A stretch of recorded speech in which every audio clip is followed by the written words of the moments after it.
Eu não sei se você sabe, mas você provavelmente já teve contato com a literatura francesa em algum momento da sua vida. Talvez você não tenha chegado a ler um livro francês, mas você deve reconhecer vários temas e frases que vêm da literatura francesa. Por exemplo, aquela frase bem famosa: "O essencial é invisível aos olhos", ou aquela outra: "Um por todos e todos por um". Ou simplesmente a ideia de uma pessoa que foi injustiçada e passa anos planejando uma vingança super elaborada, que a gente reconhece em tantos filmes e novelas, também é uma inspiração que surge lá na literatura francesa. E até a forma como a gente costuma imaginar a cidade de Paris como uma cidade que é ao mesmo tempo romântica, inspiradora e cheia de pessoas que sobem na vida por causa de dinheiro e aparência. Isso também é uma herança dessa tradição. Então, a gente convive com a literatura francesa o tempo inteiro, só que muitas vezes sem saber que a gente está lidando com ela. Seria impossível criar uma seleção de obras capaz de resumir séculos de produção literária e de representar toda a variedade da francofonia por meio de uma única lista. Então, eu selecionei alguns livros, todos franceses mesmo,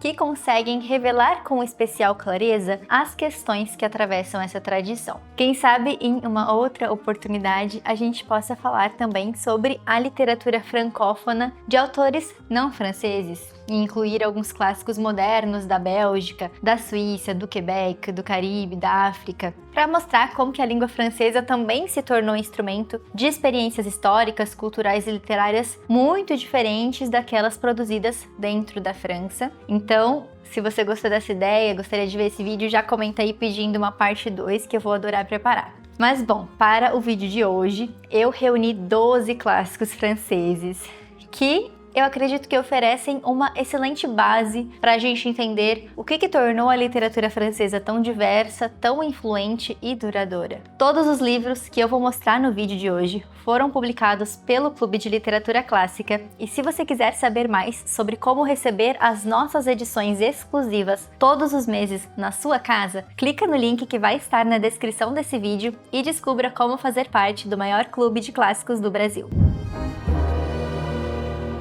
Acho que não existe um livro francês que tenha circulado tanto pelo mundo quanto O Pequeno Príncipe. Esse livro aqui foi o livro de bolso que veio de brinde no box que a gente publicou do livro Terra dos Homens. Os dois livros são do mesmo autor, o francês Antoine de Saint-Exupéry. Eu acho que você já deve conhecer O Pequeno Príncipe. Toda essa fama criou uma situação meio curiosa, porque a gente conhece as frases, os personagens, antes mesmo de conhecer a história de verdade, né? Aquela raposinha, a rosa, o menininho de cabelo dourado, tudo isso a gente pode encontrar facilmente estampado em cadernos, em canecas, tem pessoas que fazem tatuagem, né? Mas o que eu percebo é que essas imagens costumam ser usadas de forma bastante positivas. E isso acaba ficando até um pouquinho incoerente com o contexto bem mais melancólico em que essas imagens e essas ideias foram criadas. Quando a gente para ler o texto original, tem aqui uma narrativa muito dolorida. Essas imagens podem sugerir que seja algo mais bonitinho, mais fofinho, mas não é bem assim, né? Essa é a história de um aviador que está perdido no deserto quando ele encontra uma criança que ele descobre que abandonou o próprio planeta depois de perceber que ele não sabia como amar direito uma rosa que ele deixou para trás lá no planeta dele. E aí o Pequeno Príncipe, que é esse menino, vai contando sobre várias viagens que ele fez por vários planetas e os adultos que ele encontrou em cada um desses planetas. E cada adulto estava preso dentro de uma obsessão específica. Então tem um homem que ele se acha dono das estrelas porque ele sabe contar as estrelas. Tem um homem que se acha rei, mas ele não tem nenhum súdito. Ele quer governar ninguém. Tem um vaidoso que só consegue escutar elogios. E eu acho que esses personagens funcionam quase como um espelho para a gente hoje, porque essa nossa obsessão moderna de contar, acumular, ser validado o tempo todo, isso é exatamente a lógica que a gente vive, por exemplo, nas redes sociais. E apesar do olhar infantil que o Pequeno Príncipe traz quando ele faz esses relatos, esse olhar infantil que parece algo totalmente ingênuo,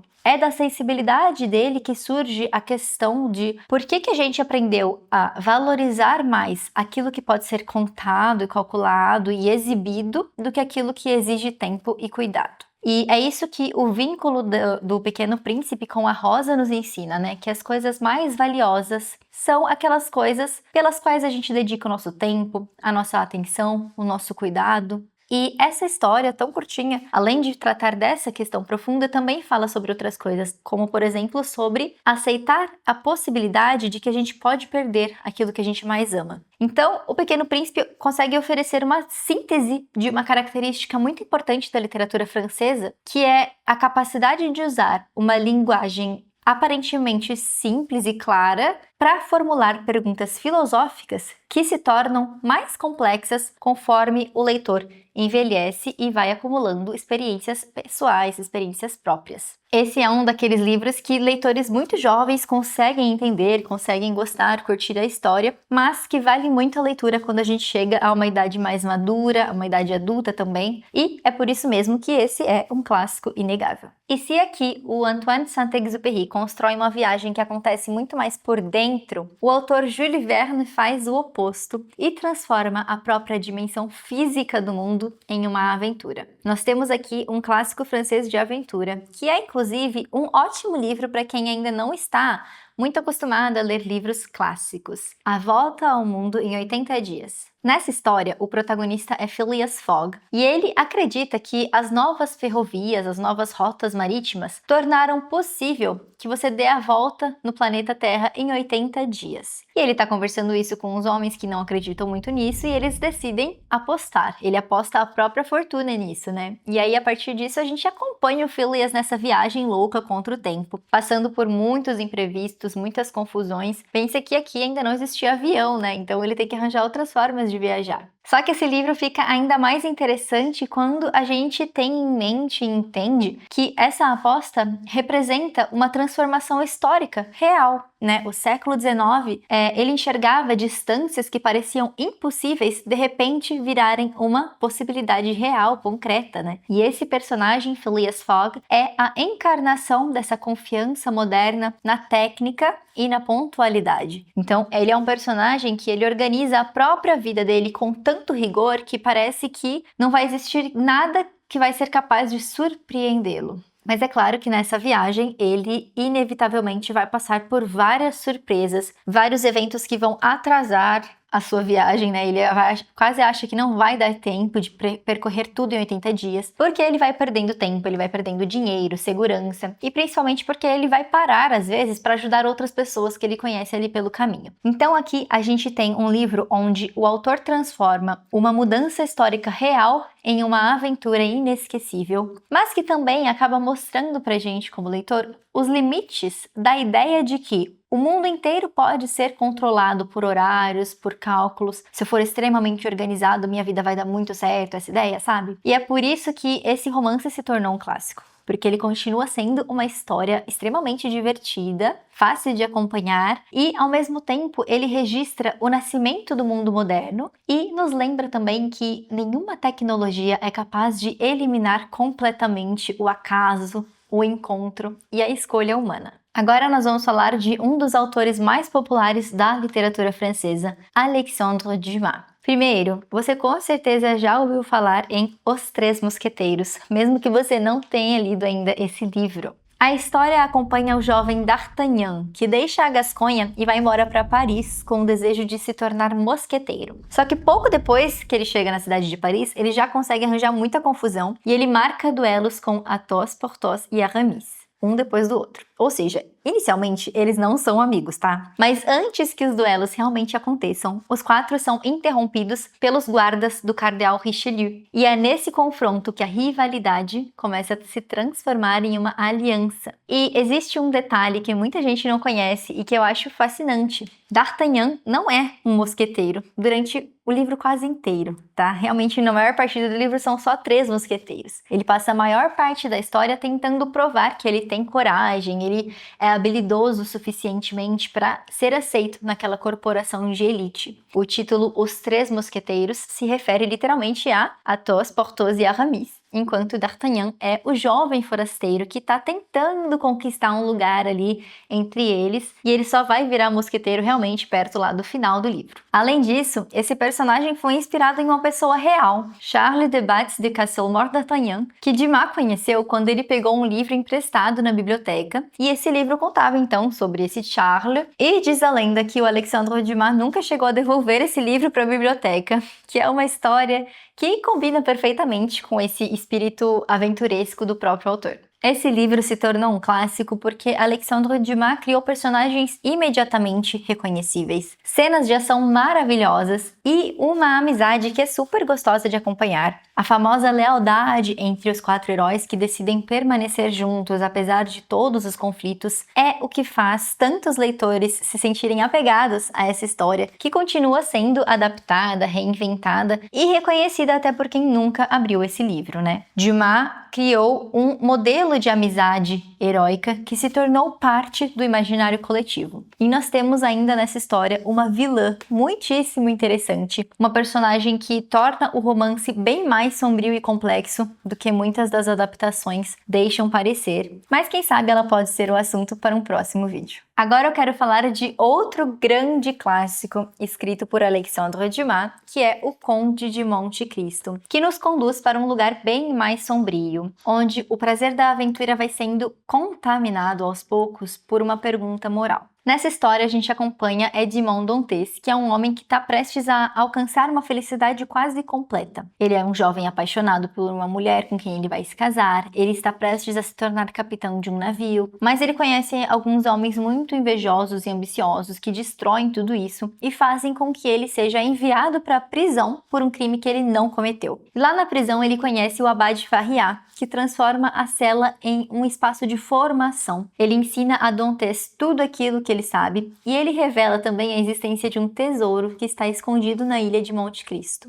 Edmond Dantes passa 14 anos na prisão e durante esse tempo ele vai criando todo um plano de vingança bem elaborado até que ele consegue escapar. E aí que vem uma parte super emocionante de acompanhar, quando ele constrói diversas identidades para conseguir executar essa vingança. E é extremamente interessante de acompanhar esse desdobramento, porque o Dumas consegue ilustrar muito bem aquilo que passa a consumir o personagem. O Dantes deixa de se enxergar como um homem comum e ele começa a acreditar que ele é como se fosse uma espécie de instrumento da providência divina, como se ele estivesse autorizado a distribuir castigo para as pessoas e fazer decisões sobre as vidas das pessoas. Ele tem uma fortuna inesgotável, ele tem informações que ninguém mais tem e ele tem várias identidades que permitem que ele manipule diferentes ambientes. Então, até dá para entender por que ele se sentiria invencível, mas é claro que ainda vai acontecer muita coisa nessa história, né? Esse é um clássico que se estende por mais de 1000 páginas, é bem longo mesmo. E mesmo sendo tão longo, eu já vi muita gente terminar esse livro e dizer que leria mais 1000 páginas dessa história, de tão boa que ela é. O Conde de Monte Cristo se tornou um clássico porque Dumas conseguiu criar uma aventura irresistível, cheia de fugas, conspirações, identidades secretas, reviravoltas. Mas essa história traz também uma reflexão profunda sobre justiça, sobre poder, sobre os limites morais de quem decide punir as outras pessoas.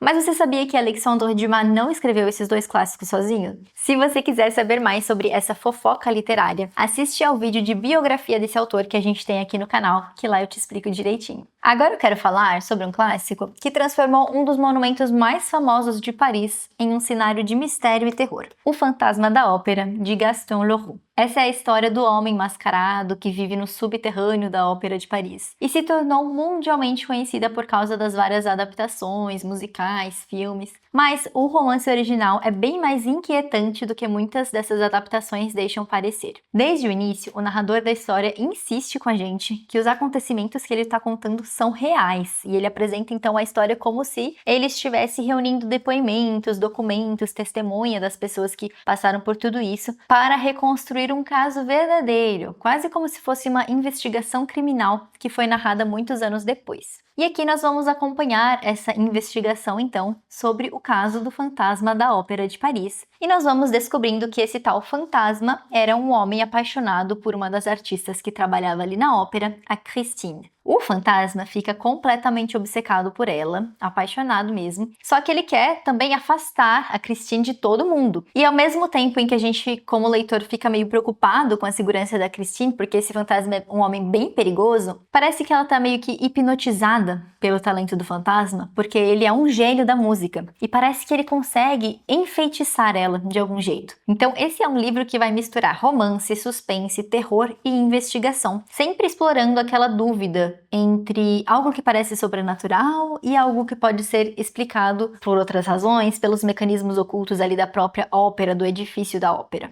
Se você quiser conhecer essa obra aqui mais profundamente, a gente tem um vídeo aqui no canal onde eu faço uma análise completa dessa história, dos personagens, e vale muito a pena assistir, porque apesar dessa história parecer simples à primeira vista, essa é uma obra com muitas camadas. O Fantasma da Ópera se tornou um clássico porque Gaston Leroux escreve um romance gótico cheio de suspense, horror e investigação, dentro de um cenário tão marcante que a própria Ópera de Paris parece ganhar vida e se transformar em um personagem. E ao mesmo tempo ele criou uma figura que nunca pode ser reduzida completamente a um monstro ou uma vítima, porque o Eric, que é o nome dele, provoca medo, provoca repulsa e também compaixão ao mesmo tempo. E essa ambiguidade permite que a história atravesse gerações e receba essas inúmeras adaptações, enquanto a imagem do homem mascarado, escondido sob o teatro, se tornou uma das mais reconhecíveis da cultura popular. Agora eu quero trazer um livro que nos lembra que a literatura francesa também construiu uma imagem muito forte da vida rural, das pequenas comunidades, do interior, das relações que as pessoas criam nesses lugares onde todo mundo se conhece, todo mundo sabe a vida de todo mundo. A Pequena Fadette, de George Sand.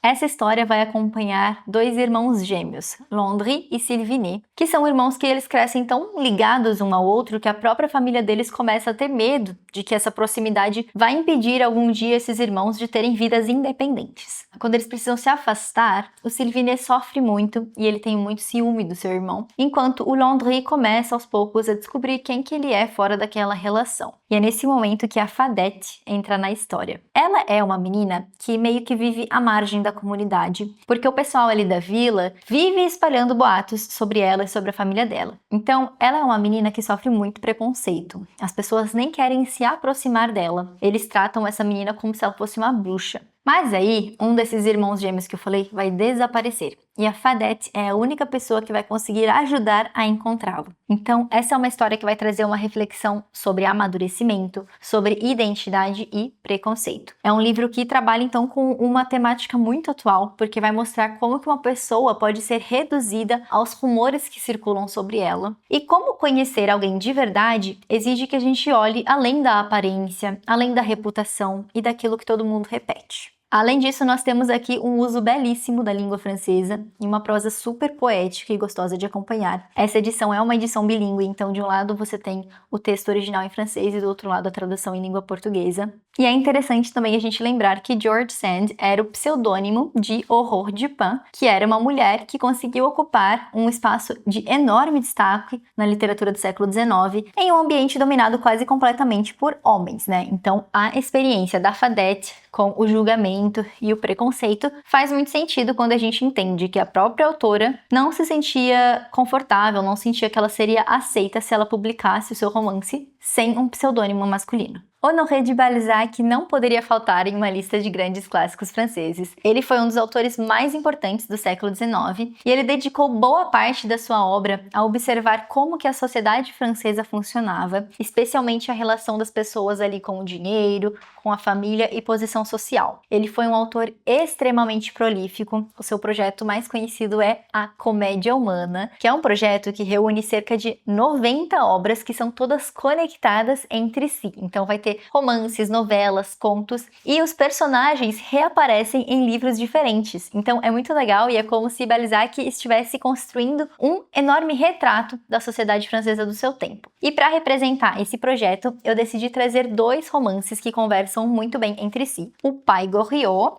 e Ilusões Perdidas. Em O Pai Goriot, a gente vai acompanhar um senhor idoso que entregou praticamente toda a sua fortuna às suas filhas. Mas depois que ele ajudou elas a entrarem na alta sociedade, ele passa a ser tratado pelas filhas como se fosse um constrangimento. E ao mesmo tempo tem outra história acontecendo aqui no livro. A gente vai conhecer também Eugène de Rastignac, que é um jovem provinciano que chega a Paris cheio de ambição, mas logo ele começa a perceber que subir socialmente vai exigir muito mais do que talento ou esforço. Ele precisa também entender alianças, aparências, relações de interesse e todas as regras de um mundo em que o valor de uma pessoa quase sempre depende da posição que ela ocupa. Esse romance se tornou um clássico porque o Balzac consegue mostrar dentro de uma mesma história tanto a destruição que é provocada por um amor familiar levado ao extremo, quanto a formação de um jovem que aprende a sobreviver em uma sociedade profundamente desigual. Já o livro Ilusões Perdidas acompanha Lucien, que é um jovem poeta que também vai deixar a província e vai para Paris, acreditando que o talento dele vai ser o suficiente para que ele conquiste reconhecimento. Mas quando ele entra no mundo do jornalismo, da literatura e dos salões parisienses, ele vai descobrir que reputações podem ser fabricadas, críticas podem ser compradas e até que o sucesso de um livro pode depender menos da sua qualidade do que de certas alianças sociais. Então, aqui o que começa como uma história sobre o sonho de um jovem de se tornar escritor, vai se transformando num retrato muito mais amplo dessa sociedade, onde a arte também está submetida ao dinheiro, à vaidade e à manipulação. Esse livro se tornou um clássico porque essa crítica continua extremamente reconhecível, né? Especialmente nesse tempo onde a visibilidade, a influência e o prestígio ainda podem valer muito mais do que o talento de um artista. Esses dois romances, então, vão mostrar caminhos diferentes dentro do mesmo universo, né? Em O Pai Goriot, Balzac vai observar como o dinheiro e a posição social deformam uma família, e em Ilusões Perdidas, ele vai mostrar como essas mesmas forças atingem a arte, a imprensa e a identidade de quem está buscando reconhecimento. Agora a gente vai entrar em alguns clássicos franceses bem polêmicos. Primeiro, eu quero falar sobre um clássico que transformou cartas em instrumentos de sedução, manipulação e vingança. As Ligações Perigosas, de Choderlos de Laclos. Esse é um romance publicado no final do século XVIII, que é construído inteiramente por correspondências que são trocadas entre os personagens. Aqui a gente tem mais de 100 cartas. E isso muda completamente a nossa experiência de leitura, porque não existe aqui um narrador explicando quem está dizendo a verdade. Então, como leitor, a gente vai precisar comparar as versões que as pessoas estão contando, perceber contradições e entender a distância entre aquilo que cada pessoa está escrevendo e aquilo que ela realmente pretendia fazer. No centro dessa história, a gente tem a Marquesa de Merteuil e o Visconde de Valmont, que são dois aristocratas que transformam a sedução em uma disputa de inteligência, de controle. Então, essas cartas que eles vão trocando, eles usam as cartas para manipular sentimentos, para proteger a reputação deles, e eles vão tratando todas as pessoas ao redor quase como se fossem peças de um jogo. Merteuil é uma personagem especialmente complexa, porque ela aprendeu a sobreviver em uma sociedade que concedia aos homens uma liberdade que não concedia às mulheres, né? Então, ela vai construindo cuidadosamente uma imagem respeitável, ela vai aprendendo a representar aquilo que os outros esperam dela, e ela usa essa habilidade contra todos ao redor. Mas esse romance não apresenta isso de uma forma simples, porque a Merteuil acaba reproduzindo a mesma crueldade e a mesma lógica de domínio que ela aprendeu a reconhecer. Também é importante lembrar que esse livro foi publicado poucos anos antes da Revolução Francesa, em um momento em que a aristocracia já era vista como uma classe fechada e distante do restante da sociedade. Laclos mostra personagens que têm tempo, têm dinheiro e têm prestígio, mas eles usam tudo isso para destruir a reputação dos outros, para brincar com a vida emocional das outras pessoas. E nesse sentido, esse romance funciona também como um retrato de um mundo social em decadência, onde a aparência pública importava mais do que qualquer princípio moral. As Ligações Perigosas se tornou um clássico porque consegue unir uma forma narrativa muito sofisticada a personagens que continuam muito fascinantes e perturbadores. Esse livro obriga a gente, como leitor, a participar dessa interpretação, já que, como eu disse, a verdade nunca vai aparecer bem pronta pra gente. A gente tem que decidir em quem acreditar. E é um livro que também fala muito sobre como a linguagem pode ser usada para controlar reputações, para ferir pessoas sem precisar agir abertamente. E é essa combinação entre a inteligência formal, a crítica social e a compreensão sobre a manipulação que faz esse romance atravessar séculos e continuar parecendo tão atual. Chegamos agora a um dos romances mais importantes do realismo francês, Madame Bovary, de Gustave Flaubert. Esse livro acompanha Emma Bovary, que é uma mulher que cresceu lendo histórias de paixões intensas, de luxo e grandes aventuras. E essa mulher passa a interpretar a própria vida a partir dessa fantasia. Então, é uma mulher que ela desejaria poder viver a história que as personagens dos romances viviam. Mas aí, quando chega na vez dela de se casar, ela se casa com o Charles, que é um homem extremamente comum, um homem da vida real. E aos poucos ela começa a comparar a sua realidade de esposa, sua realidade matrimonial, com as histórias que ela lia nos romances.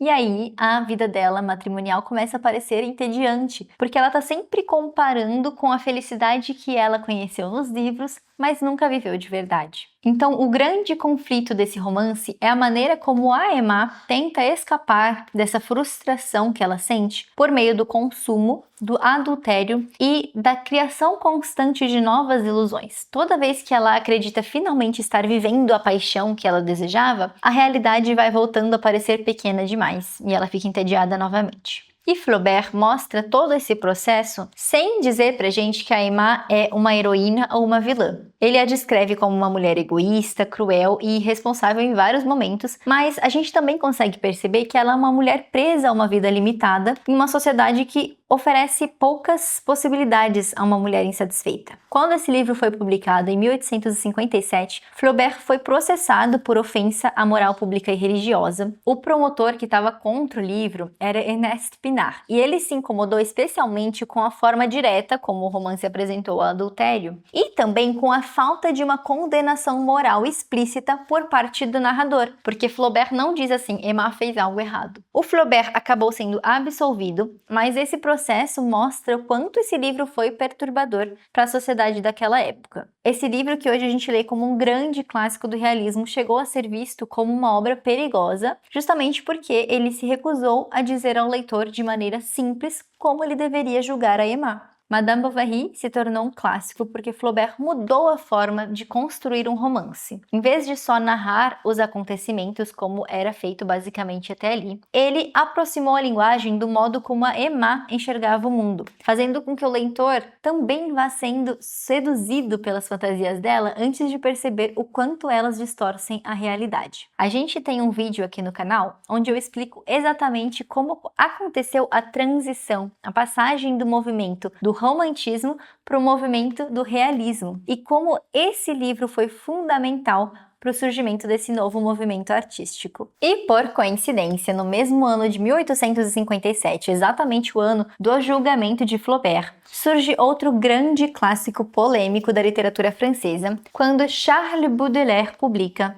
As Flores do Mal. E o promotor foi o mesmo, Ernest Pinard de novo, só que dessa vez o desfecho foi diferente, porque o Baudelaire foi condenado, ele teve que pagar uma multa e 6 poemas do livro original, do manuscrito, foram censurados, tiveram que ser retirados da edição, o que praticamente destruiu a arquitetura que o Baudelaire tinha planejado com muito cuidado para o livro inteiro. Eu achei que valia a pena falar dessas duas histórias, porque elas mostram lado a lado o nascimento bastante perseguido da arte moderna francesa. E o próprio projeto desse livro aqui já anuncia isso no título, né? Flores do Mal. Ele quer extrair beleza justamente daquilo que a gente associa a sofrimento, decadência, doença. O Baudelaire se interessa por essa contradição. Ele aproxima a beleza da decomposição, a elevação da queda, como se todos os impulsos em direção ao ideal já carregassem dentro de si uma lembrança de que a gente continua preso a um corpo, ao tempo, ao desejo. E é dele também o famoso termo spleen, que descreve um tédio que vai além da falta do que fazer, que é quase como um esgotamento espiritual, como a sensação de que o mundo perdeu a capacidade de satisfazer qualquer desejo. As Flores do Mal se tornou um clássico porque Baudelaire mudou o que a poesia podia observar